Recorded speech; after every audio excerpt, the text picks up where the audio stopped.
అమ్మాయి గారు ఒట్టేసి చెప్పండి అమ్మాయి గారు. ఏంటది? అందరిలా చూడరుగా నన్ను మీరు. అంటే ఏదో నాకు తోచింది మంచు చెడ్డ చేసేస్తూ ఉంటా కదా. అయితే అయినా నా మీద ఎప్పుడైనా కోపం వస్తుందా మీకు? రాదులే. అంటే అంటే నేనంటే నువ్వంటే మీకెంతో నాకెంతో ఇష్టం అన్నమాట.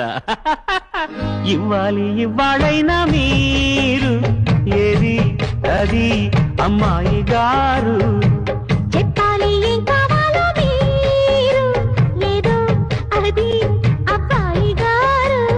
నన్నే మెచ్చారు నేనే నచ్చానన్నారు. ఈ రాధీయం అంటే ఇంకా ఏమో ఆలోచిస్తారు. చాలే నీ తీరు విన్నాళ్ళేమనుకుంటారు. అయినా అడిగేదానికి ఉందా లేదా ఏదో పేరు. ఆ మాట నా నోట ఈ పూట వినిపించనా? I won't take it from you.